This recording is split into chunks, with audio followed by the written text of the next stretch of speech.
Everything in here is for sale. Everything. Everything.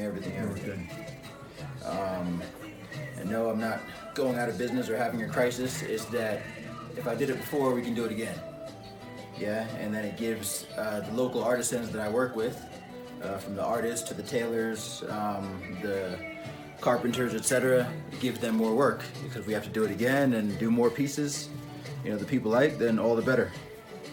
So the idea is just to be able to show people what things look like in a real space. You know, it's not your typical store, whereas everything is so pristine and on a, yeah, sure, they're on a rack, but it's still, you can see yourself living with the things. In a formal, you don't want it to be too formal. Too formal, yeah, formal, exactly. Yeah. You know, and sterile, you know, whereas people feel like they can't sit on the couch, for example, because the couch is part of everything's for sale. Oh, okay. We make the couch too, you know. We make the couch, we make the pillows, we make everything. Yeah.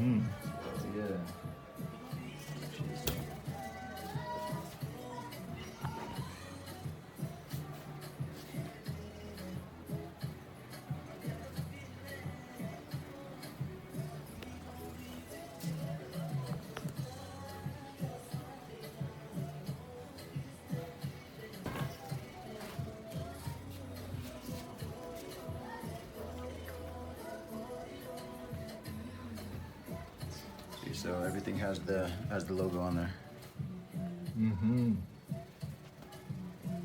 Okay.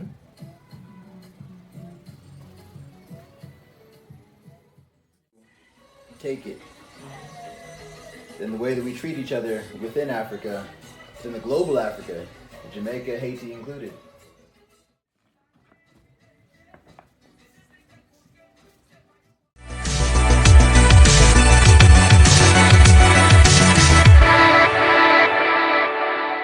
Hi guys, welcome back to my search for freedom. I'm still sitting with Marlon in his living room. Now we are going to talk about other things, what he does in Rwanda. And then for those of you who didn't watch the first part of that interview, I encourage you to go and watch it on YouTube. So Marlon, I'm really happy today because I think we can talk about Africa and what you do. I see your love also. You have a very big love for this continent. I've never really met someone who talk in detail about this continent like you do. So before we go and check what you do in Rwanda, I would like you to tell me very shortly what gives you that love for this continent. Shortly. Don't we all want to be from somewhere great? Don't we all want to be proud of where we're from and who our family is and what our lineage represents? Don't we all want to leave a legacy that has a meaningful impact for generations to come? Don't we all want to tell our own story in our own way? My love for Africa starts from there. Who am I? Can I be proud of who I am? Can I share my story wherever I go without shame or feeling less than another story? And not to compare hardships or what have you, but that's not the only thing that Africans know. Out of necessity, we've had to be resilient. And you know, that word gets passed around so casually these days. Because wherever black people are, we overcome. That's why that Negro spiritual is so popular. We shall overcome. Because we have, and we continue to all the time. Whatever gets thrown at us. You throw us lemons, we make lemonade. You know, you give us the chicken back, we'll make it into a specialty. Right? As we know with Caribbean food. Yeah, we'll make something out of nothing. And we have to know this comes from not just a place of struggle. It comes from a place of we have more to us, more to our history. There was more, and it's still within us, within our makeup, within our genes.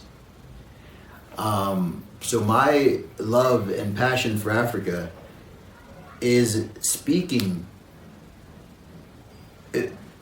evoking what I feel that our ancestors have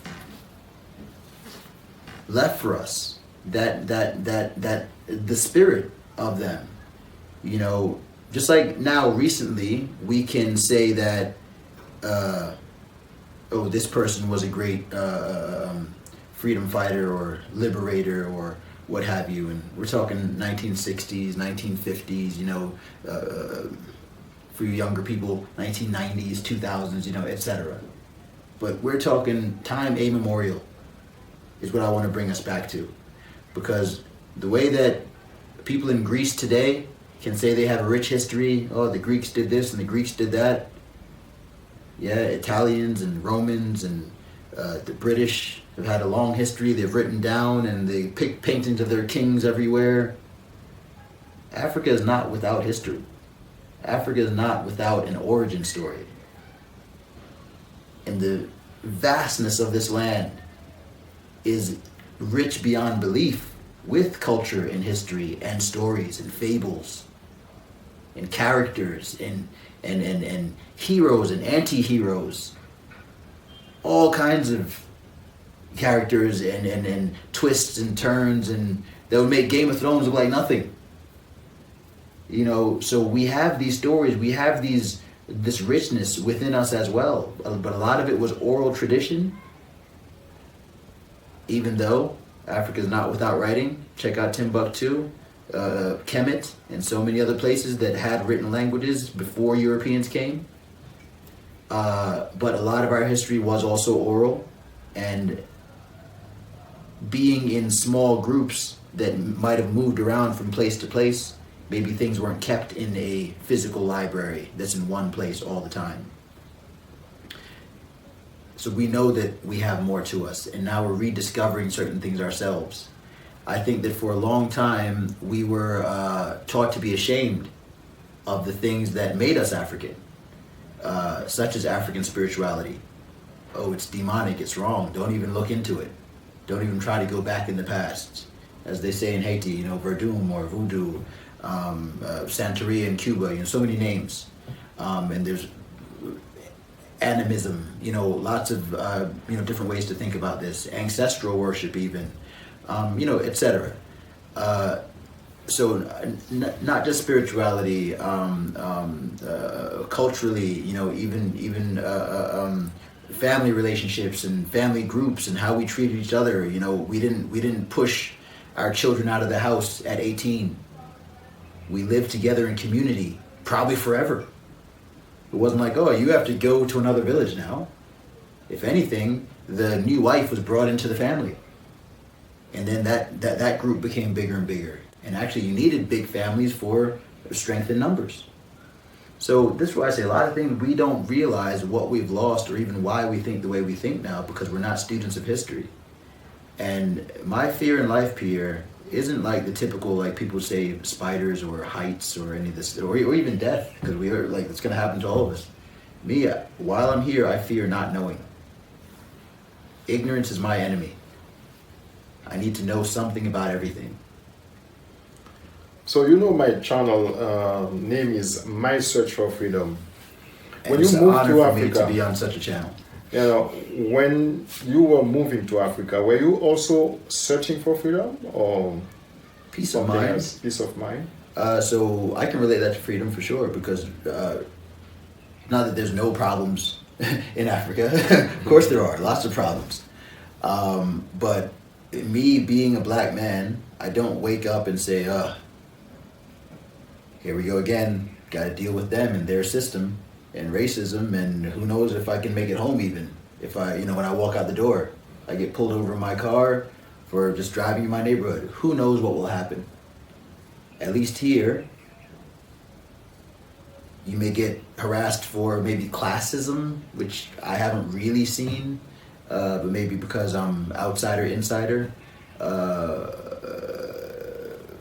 You're just not being called out for you're so different than everybody else. Because if I didn't open my mouth, which happens every day, someone starts talking to me in Kinyarwandan, which is the local language here. And then only when I say like, sorry, I don't know that much of it, and they're like, where are you from? Then we have a whole conversation of where I'm from and what I'm doing here and these kind of things. But you should genuinely see the surprise on the other person's face, because they can swear they know you. And that you are them. Say, but I thought that you were Rwandan. Oh yes. One time I was in the Congo before. I was in a shop. I was shopping, and somebody was talking to me in the language of not the local language, but it was a language. In Congo they speak a lot of different languages. So he was talking to me not in Swahili. He was talking to me in Chiluba, I think, Chiluba. And then when I turned around and I said, "Are you talking to me?" And he said, "Yes. Are you not the pilot? You're the pilot, right?" I said, "No, I'm not a pilot." He said, "Oh." Then he looked at me and then he said, "Oh, you look like that guy so much. This is the same." same. I guess really I go to Kenya, the same thing. Sometimes they think I'm from one of the tribes there. Go to Niger, they think that I am from Niger.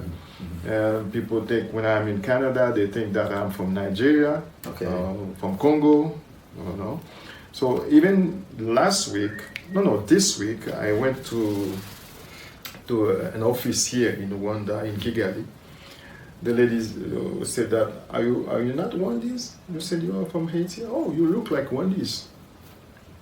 Right? I accepted that. Yeah, that's what I said. I'll take it. Yes, I'll take that. Where's my passport? Yes. So, now let's talk about your work. You made all of these that I've seen here. So my creative energy comes from family. My mother was an artist, a painter. Not as a profession, but she could paint. It was like pastime for her. And my father, I remember, he used to take pictures of everything. So he just had a camera and just like a snap happy kind of guy. Wow. Every time we went out anywhere, he'd be taking pictures of something. And he'd always get us to go to the store and process the film. Film. Remember that, guys? Yes, I remember.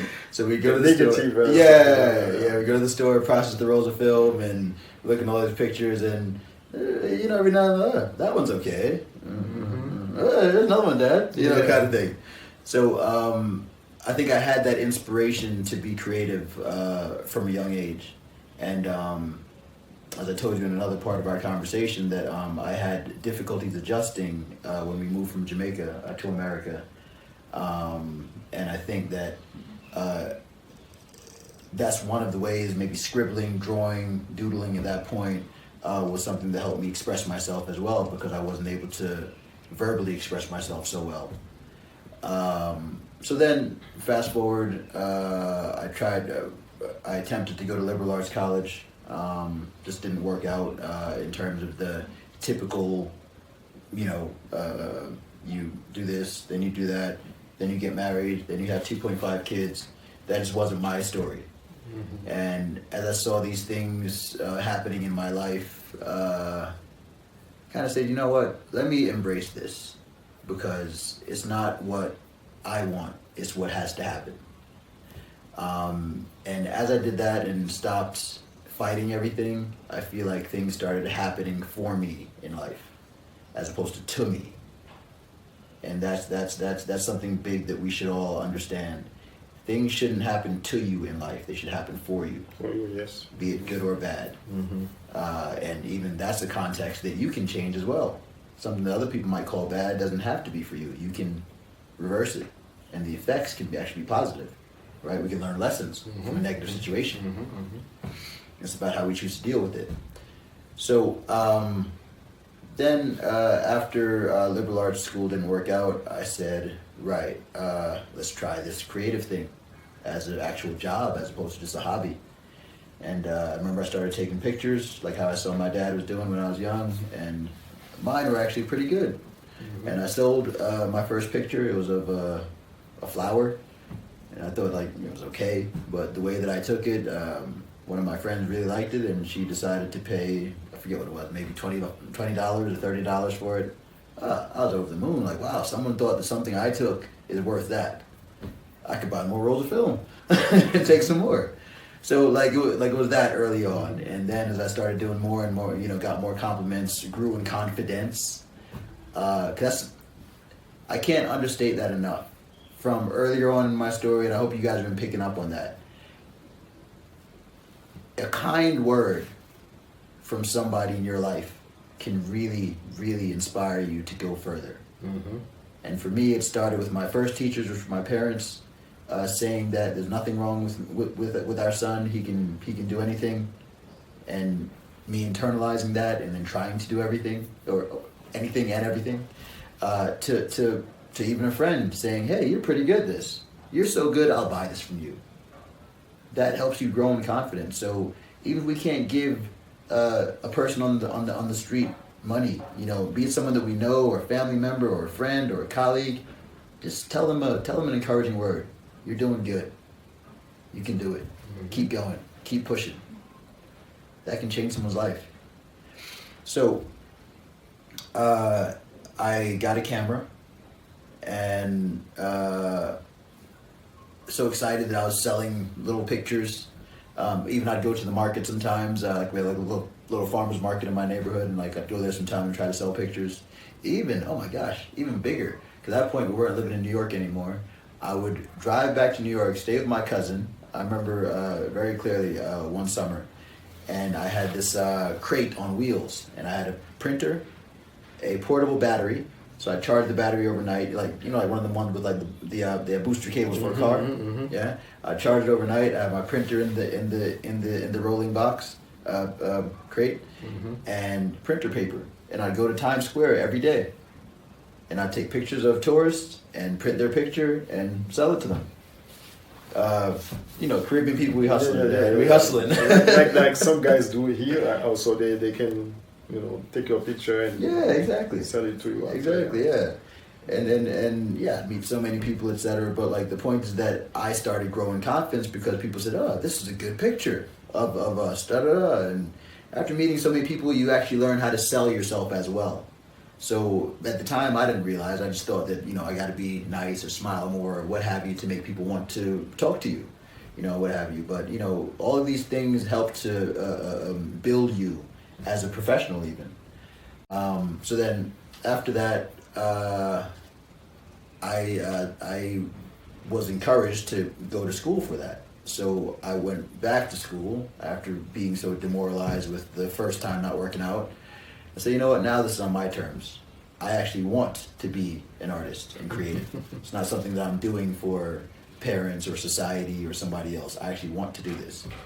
So I went to school for art and took photography, darkroom photography before digital. This is the early 2000s, and we're in the darkroom for hours per day, really perfecting the craft, black and white film, color film, etc., and learning the techniques, studying art history, seeing where things came from, even understanding how art has shaped the world. That saying, art imitates life, life imitates art, however you want to think about it, isn't just said for no reason. It's so true. Wars, conflicts, happy times, whatever. Art memorializes everything. Everything. And as I thought about the power of it and how a painting or a drawing or a picture or a sculpture or architecture, even a building, can make you feel something, can evoke an emotion. And that's what I meant earlier when I said I'm here to make an impact and have an impact made upon me. How can I evoke an emotion just like I felt when I first discovered the power of art? So I say that's what brought the creativity out of me initially. And after going to art school, one of my favorite things was art history and also working in the art library. So I would be the first one to see every new book and smell the books and flip through all the pages and see all the pictures of paintings and movements in art history and sculpture and all this stuff. You know, I learned all the names of these different artists, but what I noticed is that there wasn't many people that looked like me.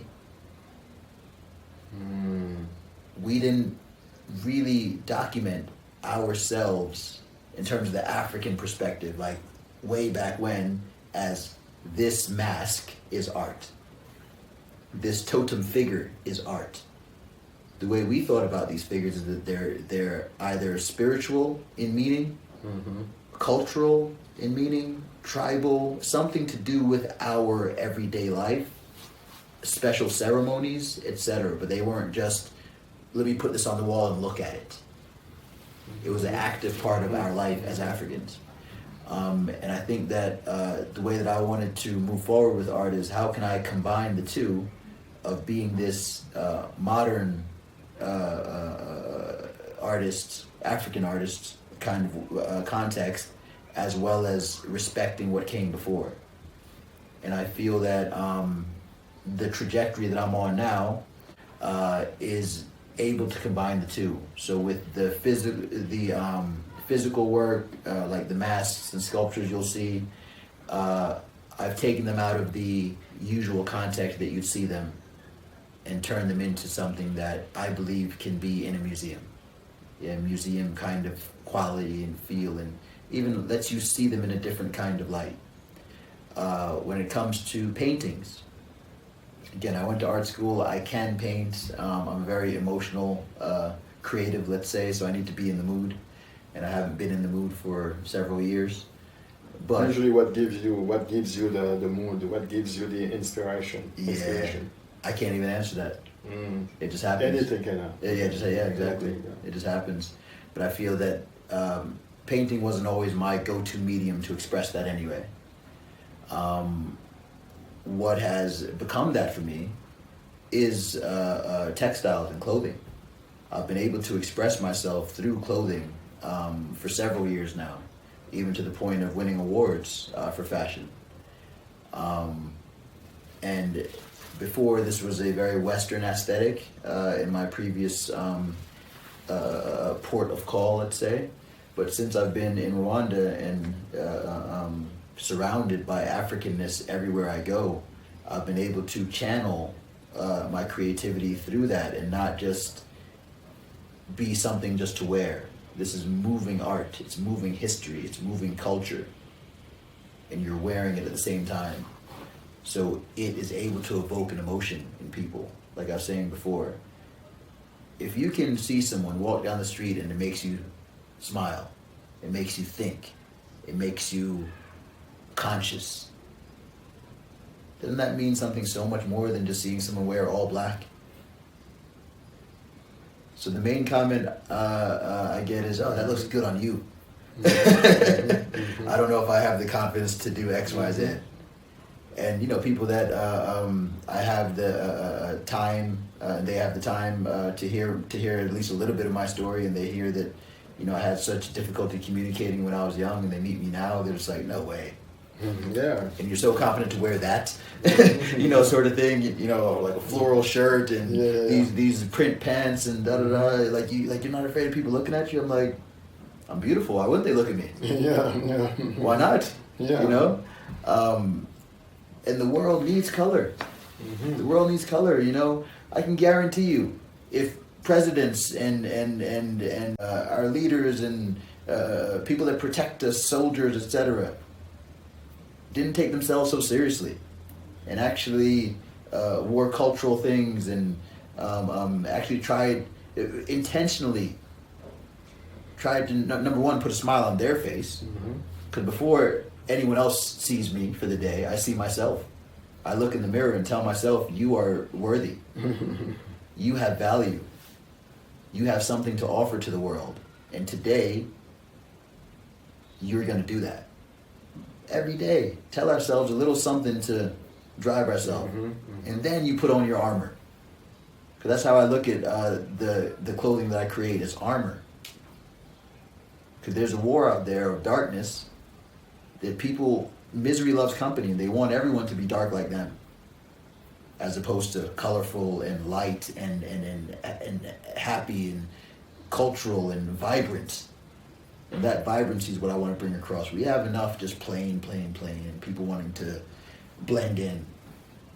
Let's stand out more so that when we do get that microphone, we're ready with the positive things to share with people. But they only noticed you because of the outwards first anyway. Isn't that how we are as people anyway, right? We're attracted with our eyes first. First, yes. First thing we see. When people say, oh, but I love you for what's inside. You had to see me first. Then you know what's inside. Yes, Afterwards, we start to talking, and then you're like, oh, hey, you're pretty interesting. Sort of thing, right? So we have to understand that. And like my parents always said, present yourself properly. Presentation counts. They weren't even thinking that I was going to be doing fashion or anything like that. They just knew that, we don't have a lot of money, but you put yourself together nice. You make sure your shoes are clean and your hair is combed and this and this and this and this. Put yourself, and you smell nice, etc. Put yourself together nice, then you go to the next step. And that comes before anything about money or what you drive or these kinds of things. Yeah? And you treat other people how you want to be treated. So in this kind of way, the creativity got to me. And I have this saying that I say now when someone says like, oh, I really like what you're wearing. Instead of just like the same old thank you, I let them know, dressing well is good manners. Dressing well is good manners. And if we all think about it like that this is not just for me, but also I'm having manners for whoever I'll meet on this occasion, or if someone takes a picture, hey, sure, why not? Can I take a picture? I used to get that all the time in Dubai. Can I take a picture of you? Because no one's seen anybody wearing stuff like what I do out there.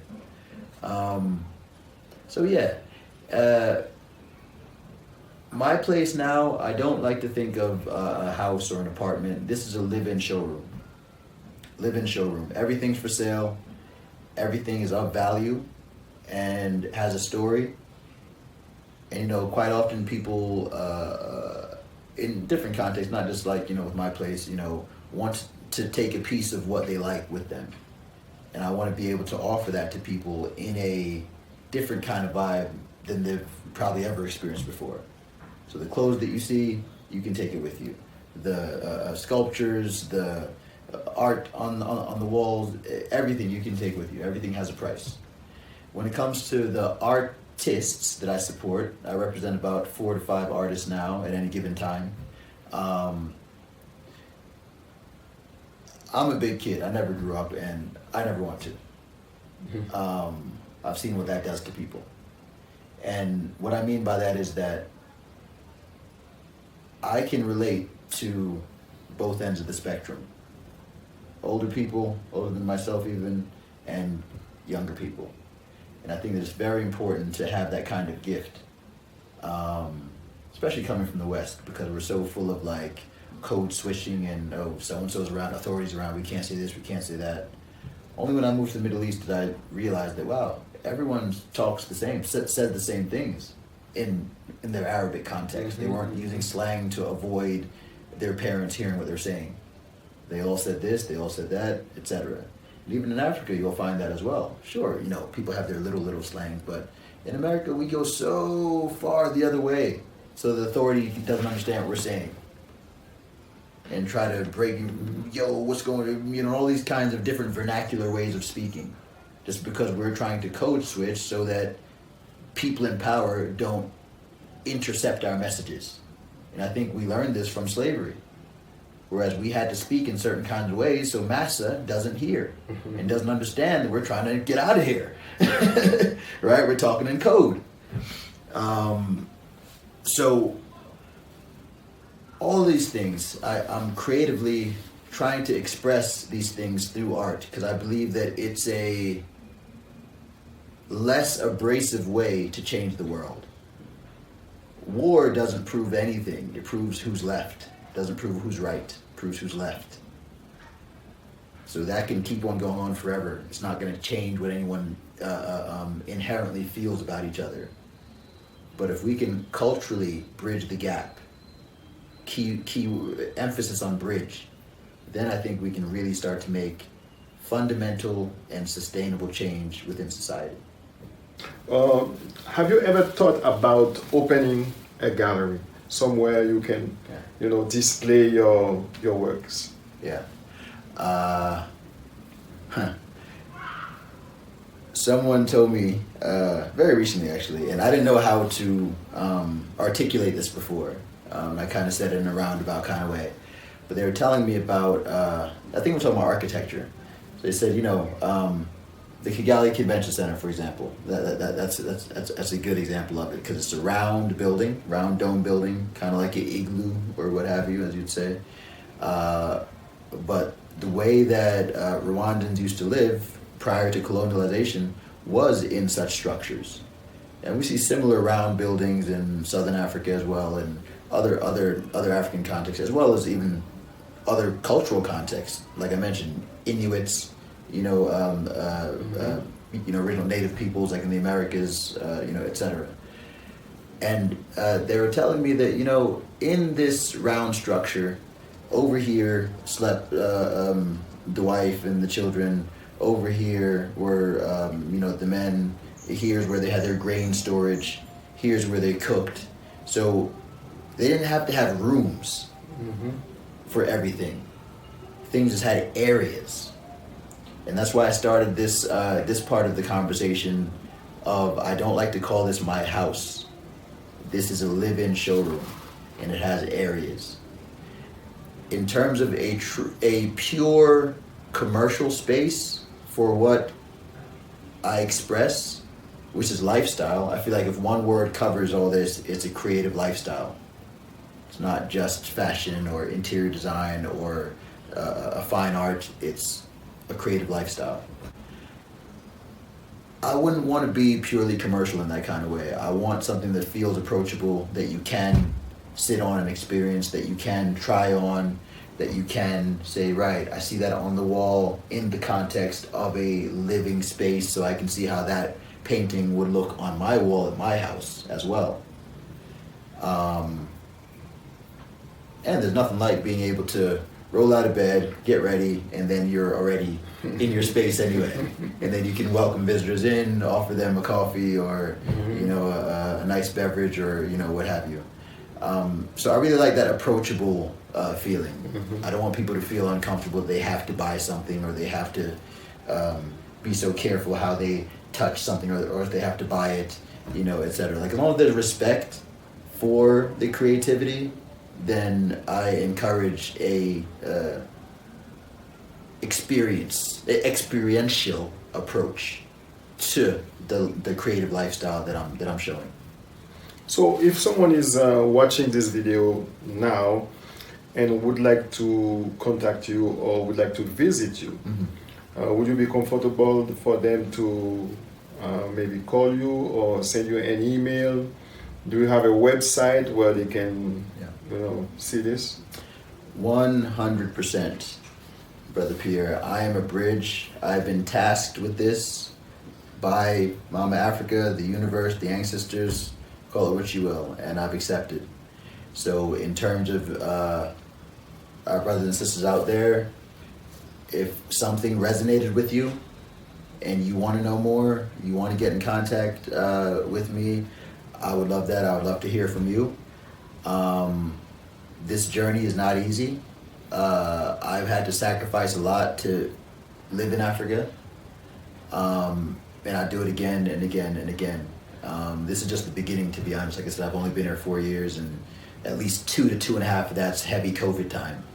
So I really feel like now I'm starting to hit my stride. And we're going to do amazing things within the context of Africa, because this is where I belong. And with peace of mind and inspiration abounding all around me, this can only get better. So those brothers and sisters that either you're in another African country or you're in Rwanda, or even better yet, you're in the West and have thought about Africa and wanted to know things from a first-hand experience from someone that grew up in your similar situations, let's say. Yeah, you just didn't know who to be able to talk to before that would understand your story. I feel that I can embody that and I can relate to so many people globally that say, right, I know there's more to this. It can't just be where I was born. There's more to who I am as a person. I want to go discover that, and it's not just about taking a DNA test and then going back to your life. Come to Africa. Visit. Discover. Explore. See that there's so much richness and heritage, and you'll find yourself. You are here. It's like one of those signs. You are here. That's what I would encourage people to do. So I'm only able to wax in this kind of way because I'm now living it.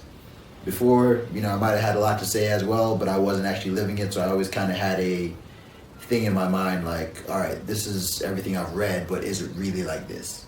Do people in Africa feel the way that I'm saying that they must feel after having gone through colonization and this and this and this? Now I can really say that, right, I'm living with the people. I hear their concerns. I see their struggles. I can understand brain drain. I can understand corruption. I can understand hardworking people that just want the best for themselves and their family and their community. Because you see this firsthand every day. I can also see lost potential of those youth that just sit on the side of the road from the sun comes up to the sun goes down. They're in the same place. Or they start drinking from 8 a.m. because they're in such a hard position in their life. And like I said, if one person can look at them and say, you got this, they might reconsider and say, yeah, maybe I can do something. Maybe I can be a carpenter or, something vocational. It doesn't have to be something that I have to change my whole way of thinking and say, how am I going to be a doctor? I don't even know how to read. Or I don't even know how to, do this kind of mathematical problem or that or what have you. Africa doesn't need a million rocket scientists. We need a lot of people that can work with their hands, do these hard skills, and build our countries. And have a heart for each other. Main thing I'll tell people that I want to instill through this conversation. If Africa is not appreciated, respected, black people anywhere in the world will not be respected. Mm-hmm. No matter how much money you make, ask Oprah. No matter what you own, what you drive, where you live, what kind of house, doesn't matter. You're still black. And where you come from, we don't respect them. They don't respect each other. So why would I respect you? Because you dress like us now and you etc. So we have to realize home has to be taken care of.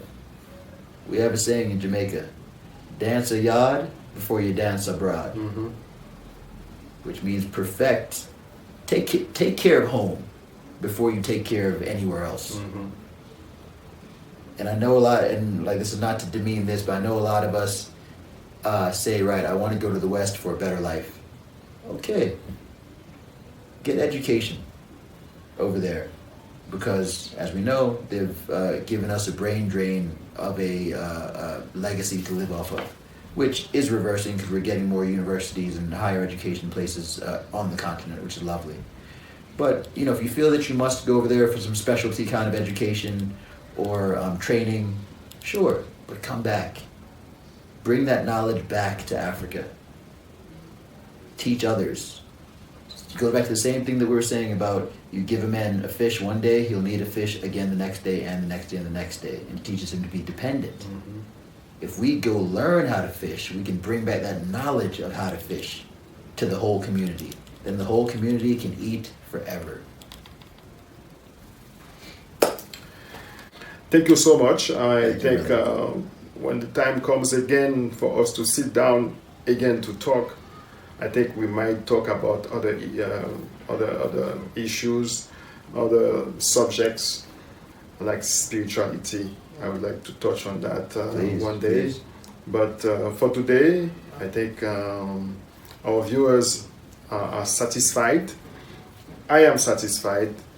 I think we're gonna stay in touch. And then for our viewers who are watching, remember the drill: to subscribe, to share, to like, and to comment our videos. Thank you so much, man. Thank you, sir. Yeah, it was a pleasure. Yeah. Blessings. All right. Blessings to you. Peace and love. Yeah.